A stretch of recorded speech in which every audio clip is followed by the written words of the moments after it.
start the Select Board meeting of January 12th, 2024. I just want to make sure everyone is aware that this meeting is being recorded by Marshfield Community Media. And if everyone would join me, please, in the Pledge of Allegiance. Allegiance to the flag of the United States of America and to the republic for which it stands, one nation, under God, indivisible, with liberty and justice for all. Okay, so I would like to make that motion that we're open, and I would like to look for a second. Second. Motion been made and duly seconded. Roll call is in order. Mr. Kilcoyne? Aye. Ms. Fiddler? Aye. Mr. Darcy? Aye. Unanimous vote to open the Select Board meeting for February 12th. All right. There's no chairman's comments this evening, so we'll move right on, if we could, Ms. Bresco, to the town administrator's report. Okay, Town Administrator's report. Thank you, Mr. Chairman. I participated in a meeting regarding the town's DREAD project with U.S. Senator Markey's office, Jim Cantwell, Congressman Keating's office, Mike Jackman, U.S. Senator Warren's office with Calvert White, and Scott Acorn of the Army Corps of Engineers, and Mike DeMeo, our harbor master, regarding some issues with the federal dredge project and the vendor hired by the Army Corps. I'm happy to report a compromise has been discussed that seems to be reasonable and hopefully will move forward.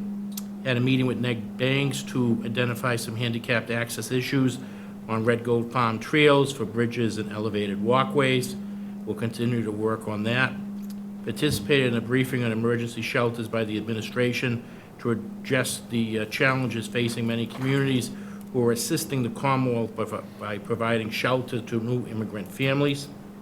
Hosted a meeting with Audubon regarding nesting plovers and the necessary precautions that must be undertaken by beaches when installing the Moby mats and moving lifeguard chairs. The town is responsible for making sure that any area that has plovers has adequate protection with fences and signage.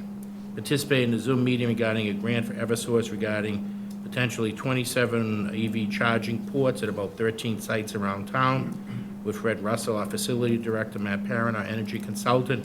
We're working on understanding what the town's cost would be to operate these chargers after the installation and the ability to generate revenue from the convenience of providing these services.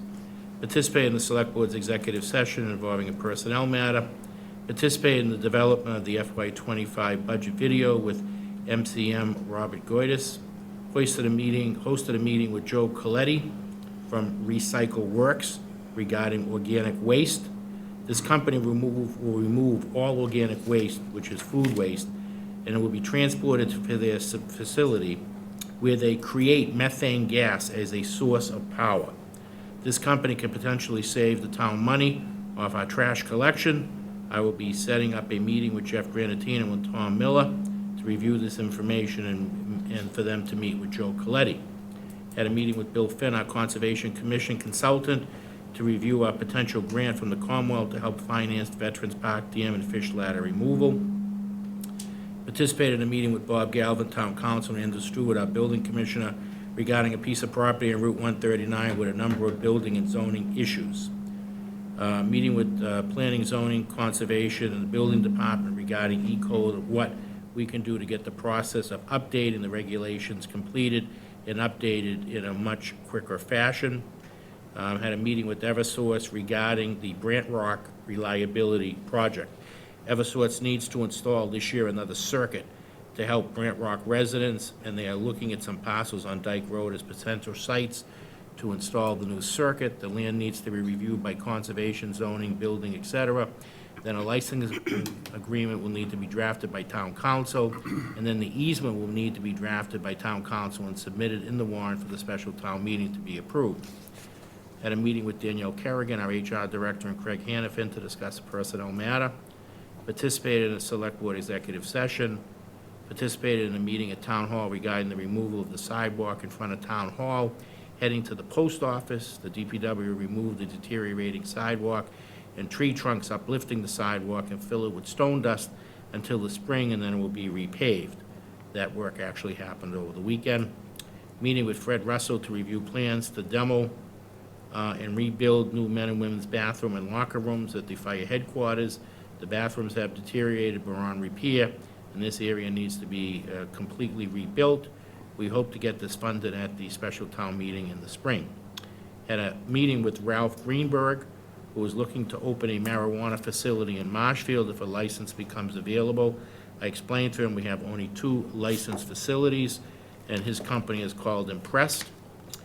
Participated in the first Levitate Festival meeting at the ALC regarding the 2024 festival. It will take place here in Marshfield at the Fairgrounds on July 5th, 6th, and 7th.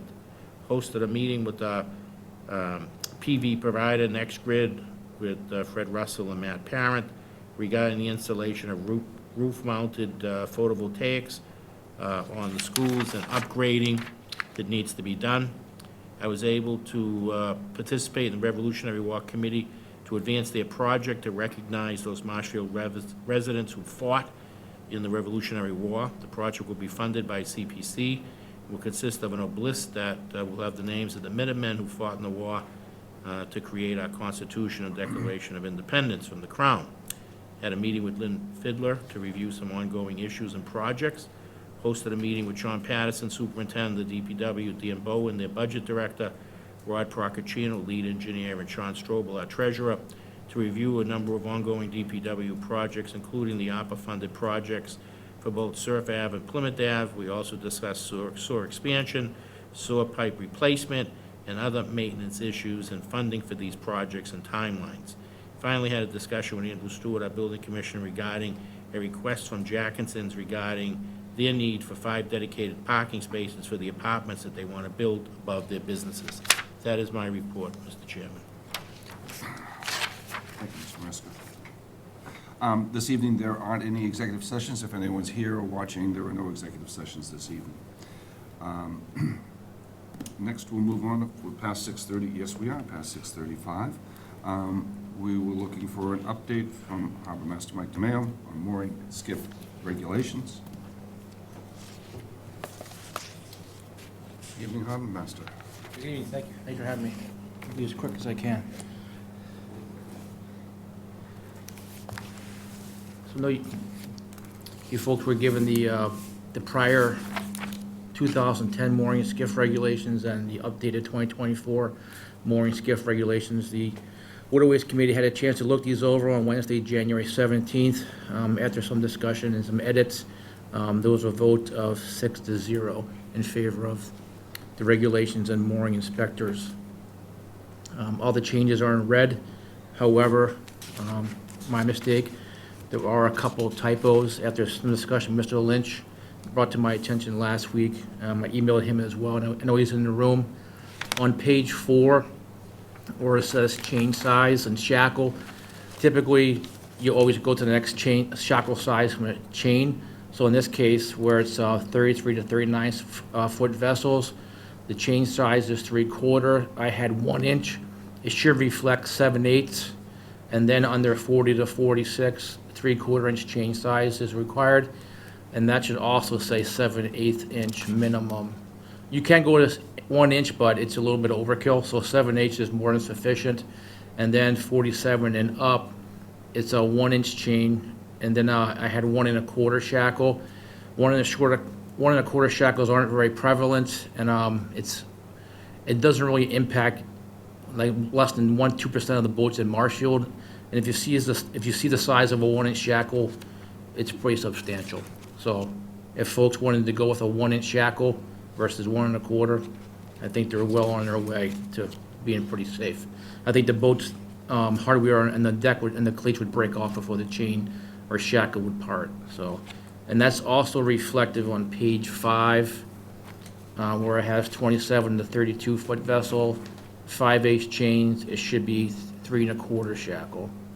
Then underneath that, 3/4 to 7/8, and then once again 3/4 7/8, and then 47 and up, 1 inch shackle, 1 inch chain to 1 inch shackle, and that's holds true for the Delta systems below. 3/4 should be 7/8, not 1 inch. 3/4 should be 7/8, not 1 inch there, and then once again 47 and up is a 1 inch, and that will accompany a 1 inch shackle. Other than that, there are no other different changes or edits that the Waterways had voted on. That was my mistake.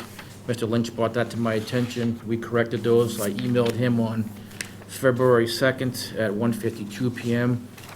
indicating that I would make those changes, and I wanted to make you guys aware of those changes that were in there. So, be happy to take any questions. If there's any questions about that or the mooring servicers, which the Waterways also recommended that mooring servicers should be insured. So I prepared two documents, the 2023 and the updated 2024 on there as well.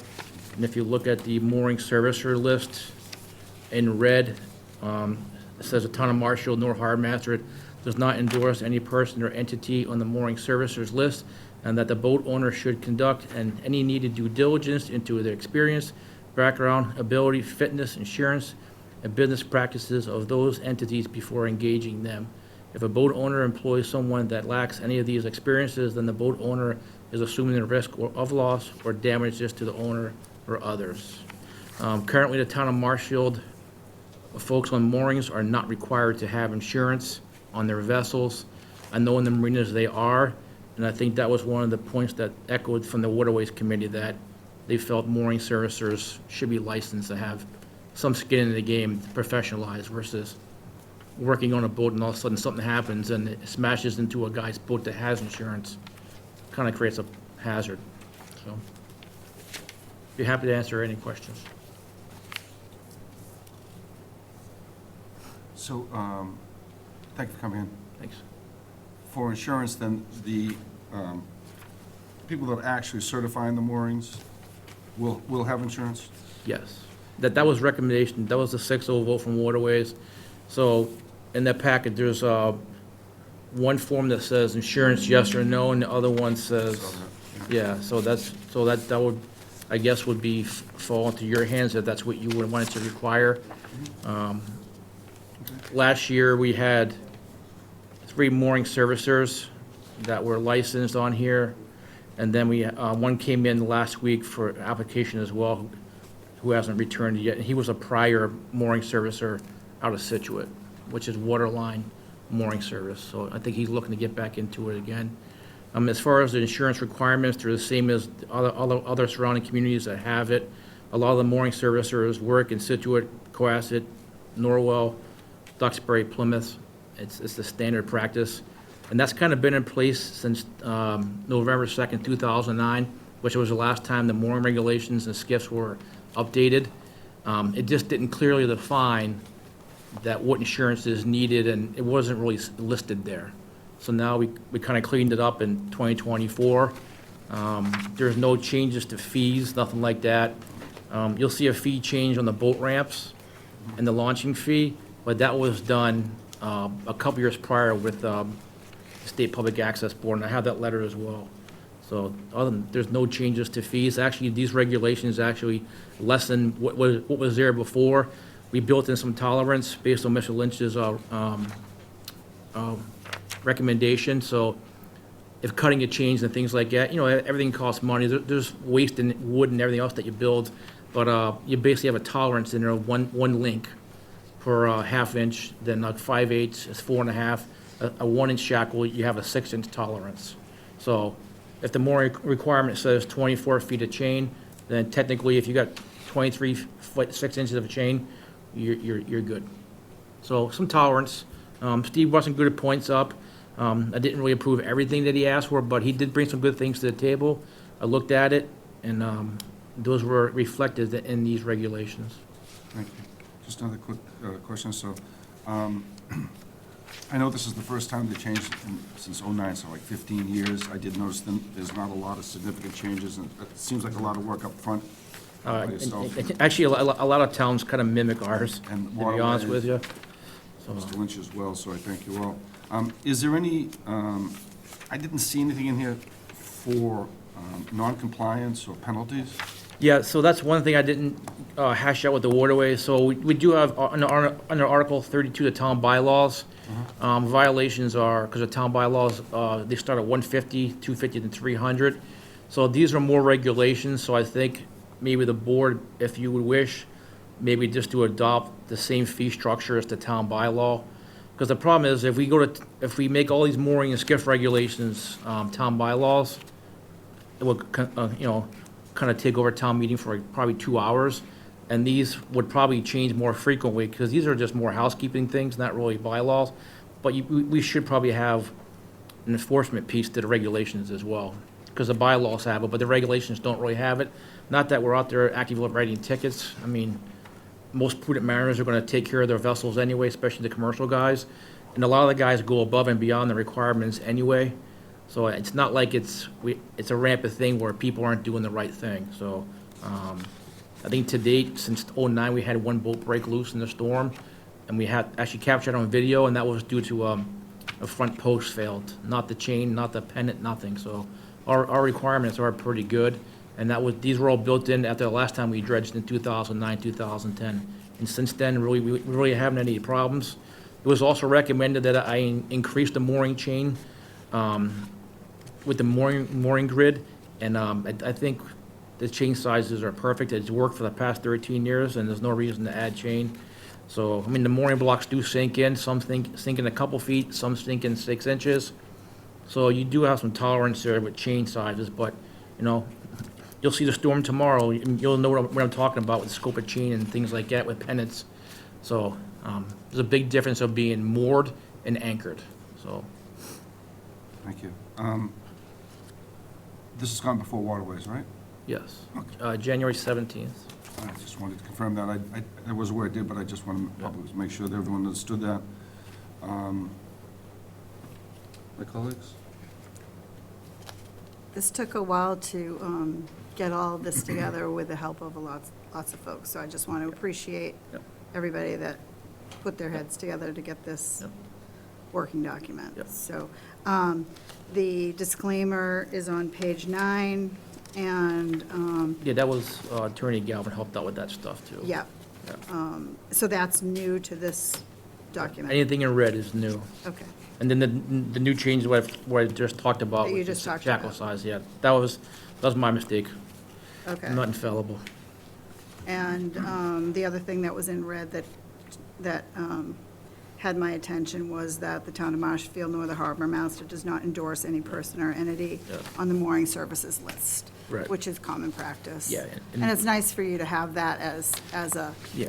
point of reference for folks that are looking for some Right. sort of guidance in that. Yeah, So I and they're appreciate actually that. all listed alphabetically as well. Yeah, And I know Mr. Lynch is here too, and he used to be a prior mooring inspector, and I'm not opposed to having businesses on these forms that sell chain and sell mooring gear. It's fine by me if something the board wishes to see on there, just to make it more competitive for people, I'm fine with that. But, you know, we do have mandated mooring inspections per the bylaws, which is every 3 years. For the Green Harbor moorings, they're probably gonna get an extra year because the moorings are still sitting in the parking lot. So I don't think we should fall into the 3-year category just yet, when all the mooring stuff is pretty new. I think we can last 4 years with the Green Harbor mooring, so, that's kind of my recommendation on that. the final question I had was in reference to the U.S. Coast Guard and the regulations that, as we see right now, are here. So would you say that the U.S. Coast Guard is more stringent, or is it pretty much on an equal playing line as far as what we've created here for the town of Marshfield and where they stand in their regulations? So the Coast Guard won't get in too much with chain stuff per se, but there are requirements that, you know, mooring balls have to be white, blue striped, all that. That's part of the nav rules and things like that. But I think we have some of the best mooring regulations around, I really do. If you look at other towns' regulations, they're pretty similar to ours. Besides, their chain size and maybe a little longer, depending on how much water they have. But for the most part, these have been proven since 2008, 2009. When we went through all these changes, after the harbor got dredged after the first time since 1980, that's where we increased the block sizes. We increased a standard eye bolt to 1 1/4. So all the mooring eye bolts are 1 1/4. No matter if you're 20-foot boat or 45, it's just a standard eye bolt that every mooring is exactly the same. The mooring numbers are on the mooring blocks. There's brass tags on the chains, so it's very identifiable to that mooring holder if something happens. So, Well, thank you for your effort. Yeah. That's it, Chair. Doris? Thank you for all the work that you put into this and so many other things for the town. thanks. I did want to just let you know how Mr., as well as the public, that with our new adopted policy, this is a policy change. A new adopted policy is to give the public a chance to hear things publicly as we discuss it, and give us a chance if we need to make some minor changes to that, and then we'll vote on it at the next meeting with further discussion. You know, I don't know what my peers might want to do here, but if we concur, he suggested maybe we put the bylaw dollar amounts, you said? Yeah, Incorporate that into this. Any better wording on that? I can create wording for that, yeah, I just don't, professionally, I don't think the skiff and mooring regulations need to be bylaws, because if you had to change them, you know, relatively We quickly. agree with that one. Yeah, I don't, We agree. you know, But I'm town saying- meeting's town meeting, but I don't think, you know, I heard it you doesn't might really want to impact a lot incorporate- of the community versus mooring and skiff, it's more Article, localized. it was Article Yeah. 32. Yeah, I heard that you wanted to incorporate that into these, so, Yeah, we'll see if you want to do that the pursuant next to or consistent with Article 32. Like I said, we don't write a lot of citations. I mean, 99% of the people are doing the right thing all the time. I mean, half the guys, this is their livelihood, they're not gonna put the boat out there on kite string, so, Right. it's, Absolutely. they're doing the right Don't worry thing. about go away. Yeah. Do you, does Michael have anything, do you have anything to add?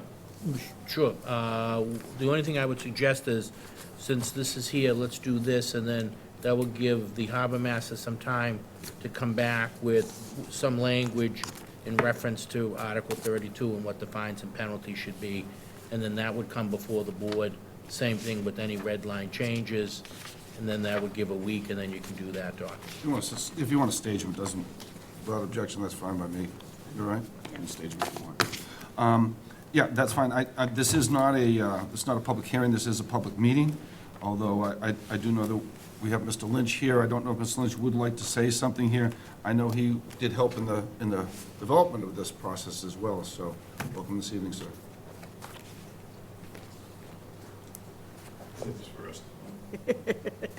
Thank you, I so appreciate your.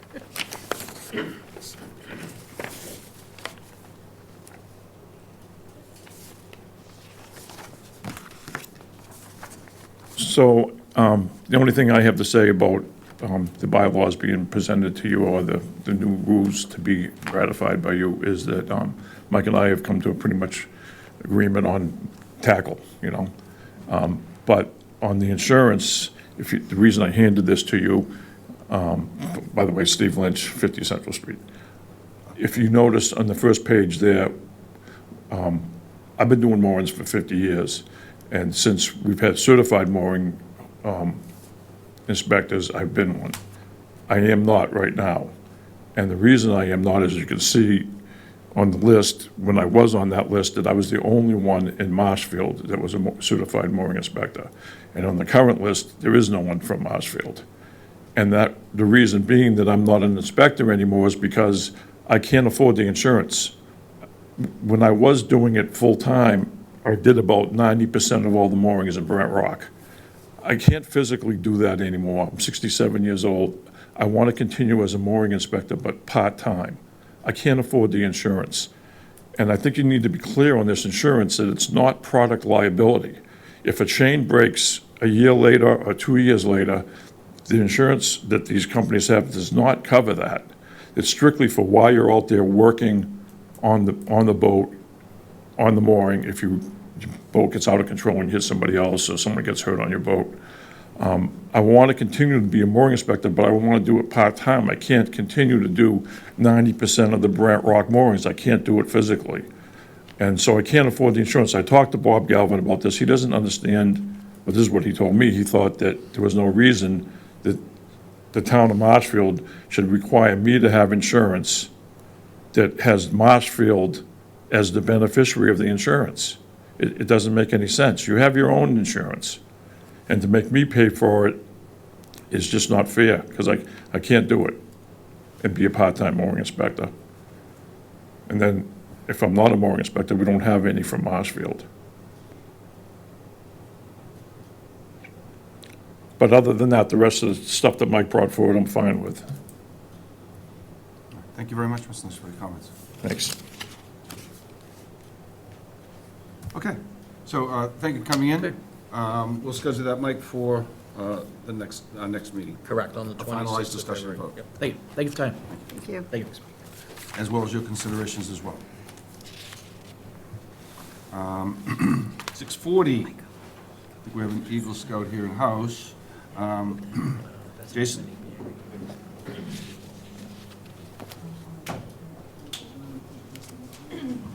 We're gonna have a little photo session as well. We have a certificate for you too, so maybe you can tell us a little about your project. I've already read about it and seen it, so. Would you guys rather the photos now? Like just. Yeah. Alright. Actually, yeah. Here's a binder of a few photos before and a few photos after it was finished.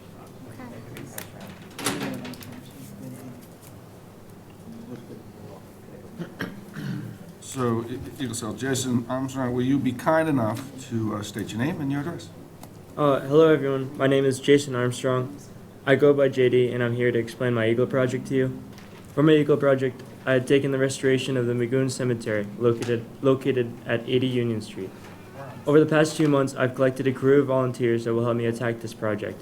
We've had 19 people, including myself, and we put about 230 man-hours to fix up the cemetery. We have dug up and reset the footstones, cut down the trees, bring in more light and clear off bushes and debris off the past 50 years. Clear off the bushes and debris from the past 50 plus years. Most of this was done by hand, but then our family friend helped move the larger piles and knock down some of the bigger stuff, such as rotten trees or branches hanging overhead with his machine. We're working to make sunlight accessible to the cemetery in hopes it won't overgrow like it had. After the completion of this project, I'm working with the council and taking the next few steps to complete Eagle Scout rank. In working on this project, I have loved learning about the history of the area, like there being an old box mill for shoe boxes, and as well as the Magoon family at one point owning more than 350 acres. I've enjoyed giving back to the town that I grew up in and learning about this history. I'd like to thank some people that have donated and helped. There's Brian Smith with Lawn Smith Landscape and Construction, Taylor Lumber, Sean Patterson at the DPW, and Tom Whalen. And we'll open for any questions. Just looking at the photos, I drove by it as well, but it's more striking when you see it like this. And in the at the cover of the binder is where where it is on the map. Mhm. Just yeah. The locust, yeah. Mm-hmm. Mr. Whalen, do you want to have any words, or? Yeah, Tom Whalen, Old Main Street. Had an opportunity to work with Jason here. So that way you'll be picked up on the mic, otherwise it's hard, yeah. I had an opportunity to work with Jason on this project. He approached me in November. We went down and looked at it. We come up with an idea of what he could accomplish with the Scouts. They worked in some cold weather. They were there every weekend. They did their jobs. Their family and their friends, and Jason did a great job. And he had some professional help from a landscaper who really, in the end, he really cleaned it up nice. So he did. I'm pleased with what he did. Yeah, it looks great. Do we want to maybe just Do a could you help us photo. with the photo, Mike? Yeah, have him come up and do it right in the well here. You didn't get a picture with us.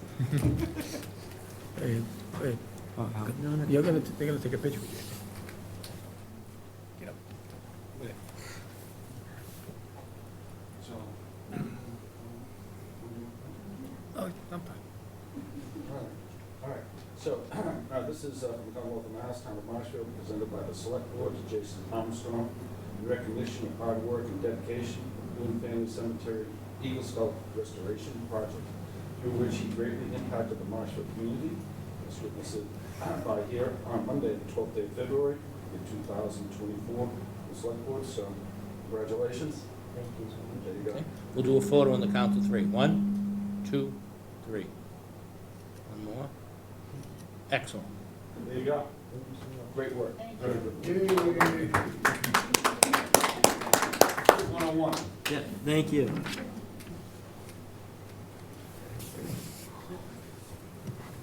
Still looking at those photos? What's that? Are you still looking at the photos? It's going to take These you are mine He now. needs that book, yeah. No, they're not yours, Steve. Thank you once again, Susan. All right, 6:45, I think we're past that. Yes, we are. We can move now to the election warrant. I see we have our town clerk here, Yeehaw. fresh back from an educational seminar. You guys can leave if you want, you don't have to stay. Yeah, you don't have to be that polite, but it is pretty interesting if You you want to really stay might for the wanna next hour and a half. Thank you. Thank you. Oh, that's right, yeah. That's right, Nerissa, I'll stay. It's okay. You won't be here by yourself. It's nothing for you personal, Nerisse. Nice catch, Steve. They didn't want us to. I You know. can always tell when people are I'm torn. fine with this. No, Oh, yeah, I'm backing her up. Right, shotgun. Good evening, thank you for coming in.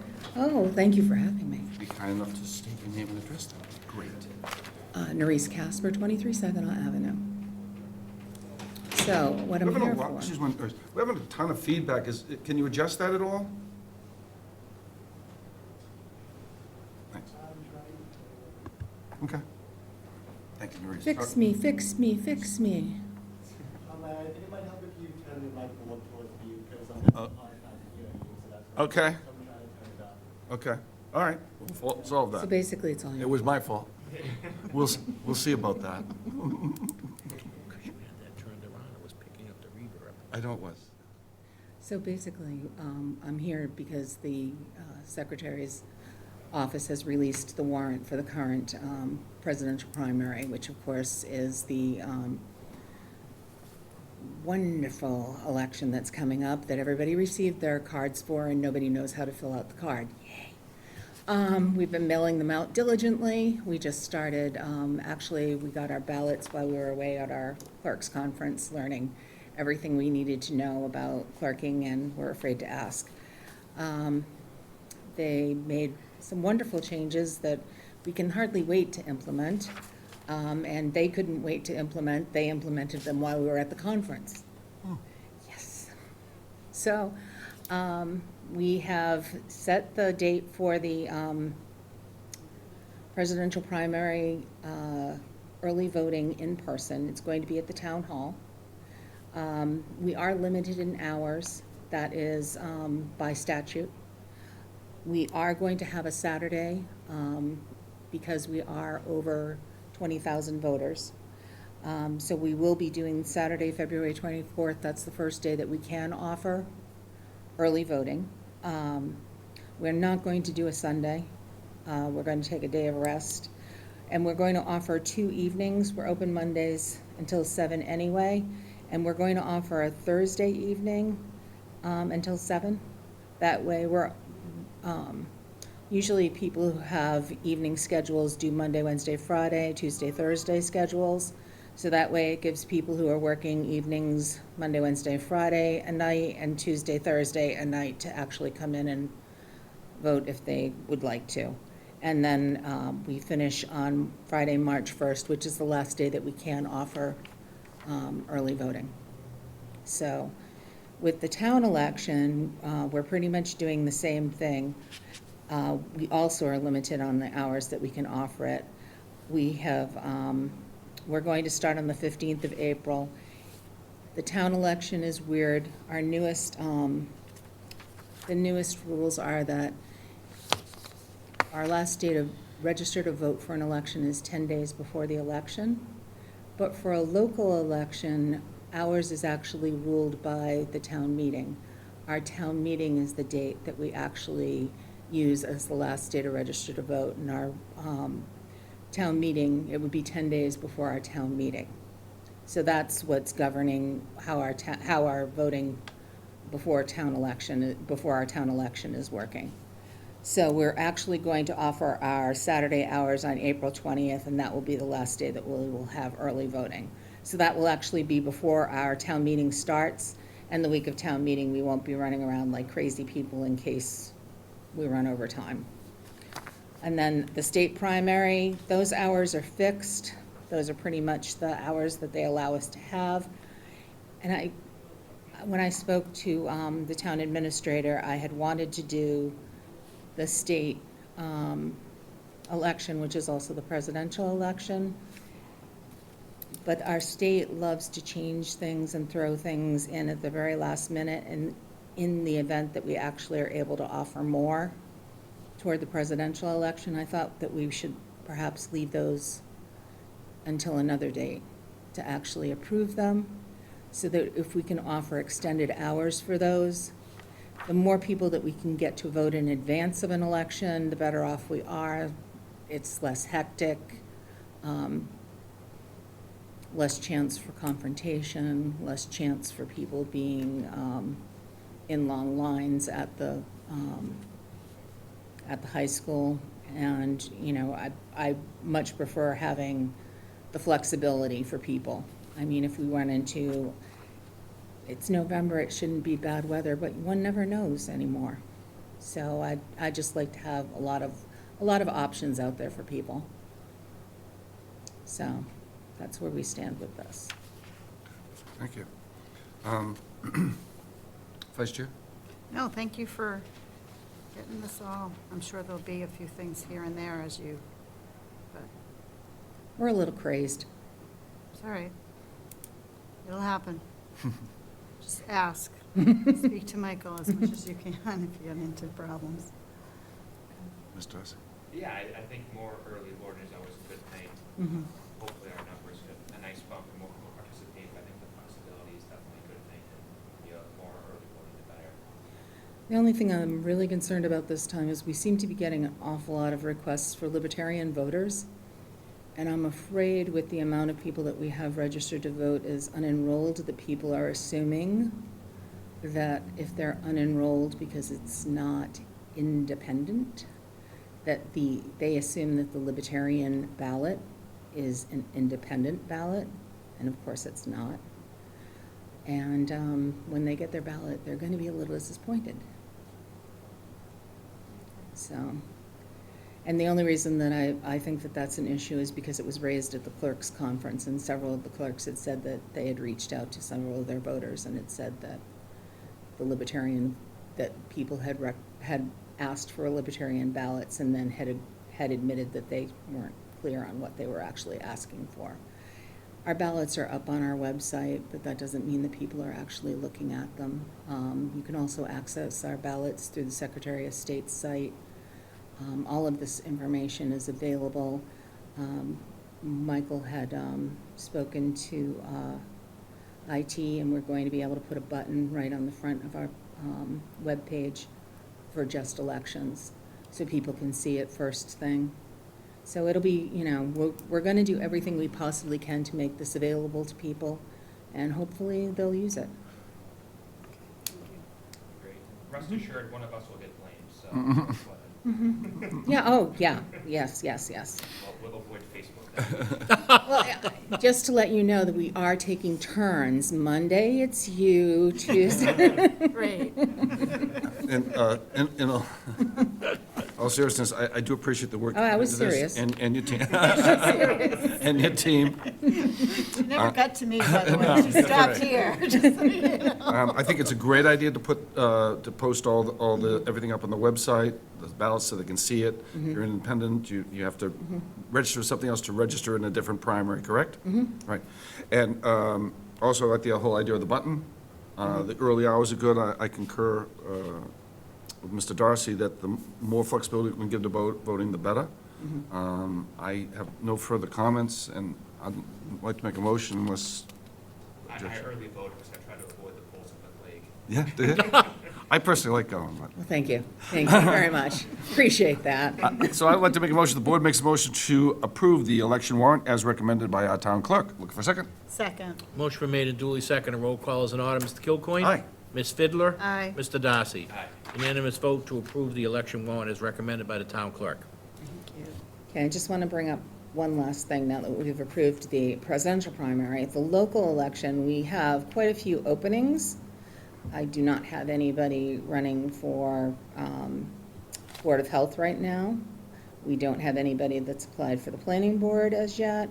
We have an opening on the Veterans Park. Nobody's shown any interest in any of these places yet. I'm running for town clerk, but nobody has opposed me yet. So there's a lot of open space, and people should come down and take a look, because it's nothing like a good race. Yeah, volunteerism has been difficult. We probably have, what do we have, probably 15 to 20 openings on our various boards and commissions we talk about all the time. It's become more and more of a challenge to get people to serve. It's good that you put that out there. Maybe we can put it in tidbits or something like that too, Yes. Mike, for the people that read that, so someone may become interested. Yep, we have a lot of time. The paper, last day to take out papers is March 6th. 6th or 7th. They're due back on, now that I've said that, maybe I lied. They're due back in the first week of March. How's Yes. that? That was I brilliant. thought it was 2/7 or something like that, 2nd and the 7th, the 2nd and the 6th. No, it's 2 days before the last day that they're due back. So the last day that they're due back, it's 2 days before that is the last day I can give out papers. Okay. That much I remember. I don't know why I remember that stuff. That's it. Yes, sir. Chairman, through you to the Clerk? town clerk. If the town clerk sends me the info, we'll put the town tidbits goes out on Friday. Okay. So if you could do the listing of people that haven't taken out and when the papers, when they can pull them and when they have to be back by, we'll get that in the Excellent. town hall tidbits. All right, That'd be no objection, excellent. we'll do that. Yeah, perfect. Who pulled papers for select board? Well, Mr. Kilcoyne has pulled papers for Select Board, and actually, Mr. Kelly pulled papers for Select Board, but has not returned them yet. Thank you very much for coming in. You're welcome. Mr. Chairman, Yes, you sir. have one more motion to. I do have a motion, approve sorry, yes, motion number 2 under this item, sorry. So I'd like to make a motion, the board approves your early hours, voting hours for the following elections, which is the presidential primary, of course, local election, which is town, state primary, and presidential election as recommended. Not the presidential.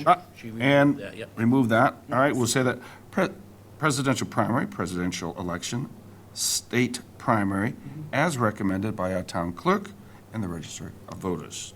Look for a second. Second. Motion been made and duly seconded. Roll call is in order. Mr. Kilcoyne? Aye. Ms. Fidler? Aye. Mr. Darcy? Aye. Unanimous approval to approve the early voting hours as read. Thank you. Thank you. Thank you. Thank Thank you. It's okay to give them before they leave? Yes. Oh, yes. See how fast we are? See, and you know Has to what? do with voting, we're quick. I'm gonna have Ned post it tomorrow, because you know, it'll be beautiful. Love the post. The weather's, He'll post it yeah, on, he'll everybody post it on Thursday. Thank you. Thanks for coming in. Madam Clerk? Yes, sir. Mr. Chairman, if I may? Yes. Matt, if we can just get a copy of that document tomorrow, if you can just make a copy, I'll come down. Oh, and you'll get one after We'll he get, signs okay, it. great. Thank you. Okay, Thank you. thank you. Thank you. Okay.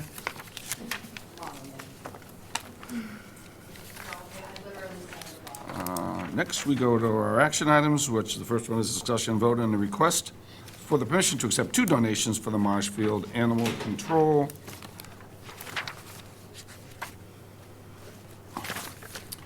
And this is for the amount of $100 made by Penny Fullen on 12/30/23.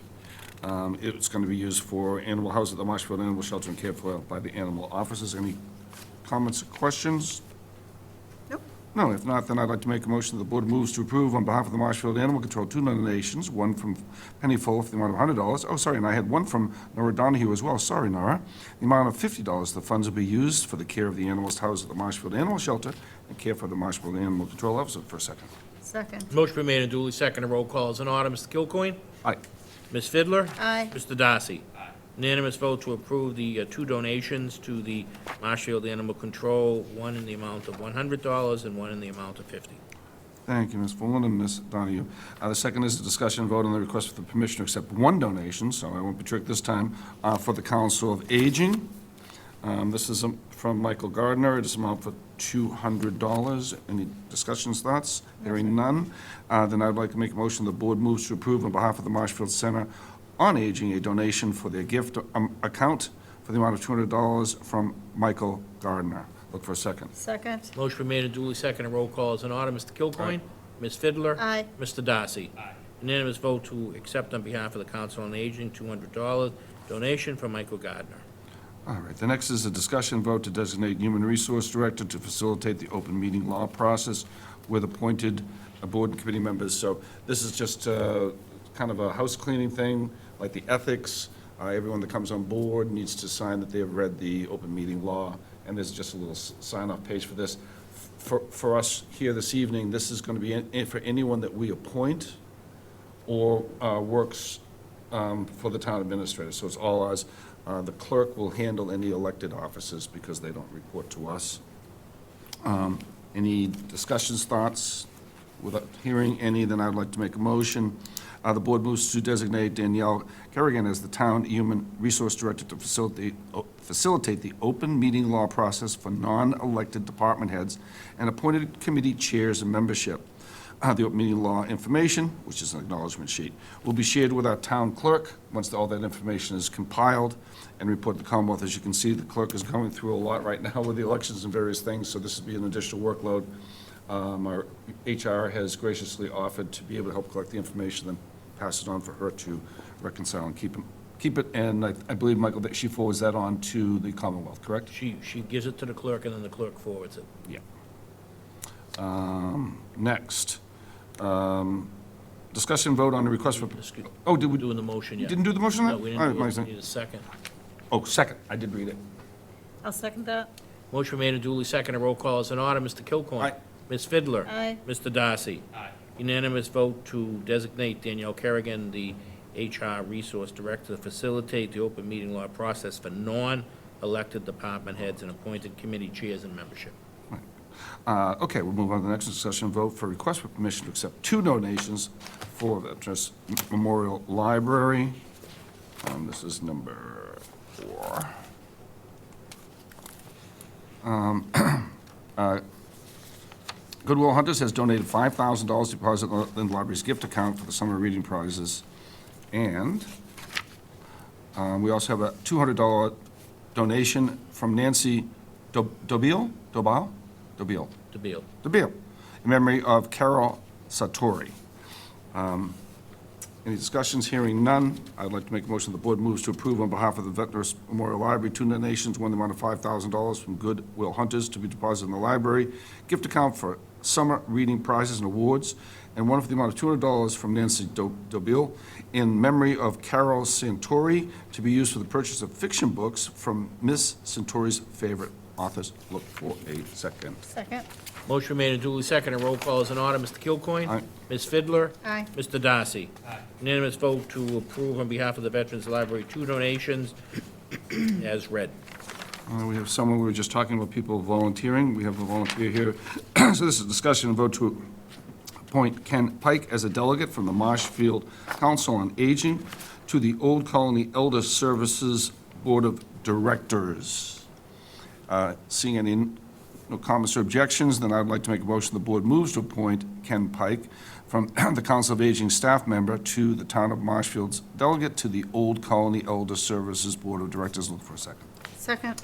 Motion made and duly seconded. Roll call is in order. Mr. Kilcoyne. Aye. Ms. Fidler. Aye. Mr. Darcy. Aye. Unanimous vote to appoint Ken Pike, Council on Aging staff member, as a delegate to the Old Colony Elder Services Board of Directors. And thank you, Mr. Pike, for that. I do appreciate that.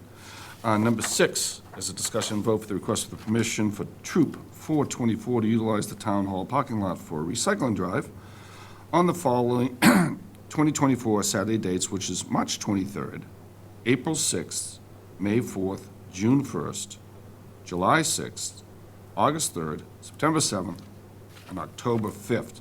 So hopefully there'll be a lot of recycling going along. I know it was a good success last year. And so without any objection or comment, then I'd like to make a motion. The board moves to approve the permission for Troop 424 to utilize the town hall parking lot for the recycling drive on the following Saturdays in 2024. March 23rd, April 6th, May 4th, June 1st, July 6th, August 3rd, September 7th, and July 5th. Look for October 5th, sorry, and look for Second. a second. Motion made and duly seconded. Roll call is in order. Mr. Kilcoyne. Aye. Ms. Fidler. Aye. Mr. Darcy. Aye. Unanimous vote to approve the aforementioned dates for the Troop 424 for their recycling drive. All right, the next one is item number 7, which is discussion and vote for peddler's license for Cousins Maine Lobster. And hearing no objection, then I would like to make a motion that the board moves to approve the peddler's license for Tara Nelson of Medway Lobster Hub LLC DBA Cousins Maine Lobster mobile food truck with hours of operation from 11 a.m. till 7 p.m., pending the taxes being paid. Sign off from the Marshfield Police Department, Marshfield Fire Department. Look for a second. Second. Motion been made and duly seconded. Roll call is in order. Mr. Kilcoyne. Ms. Fidler. Aye. Mr. Darcy. Aye. Unanimous vote to approve a peddler's license for Tara Nelson of Medway Lobster Hub LLC, DBA Cousins Maine Lobster Mobile Food Truck.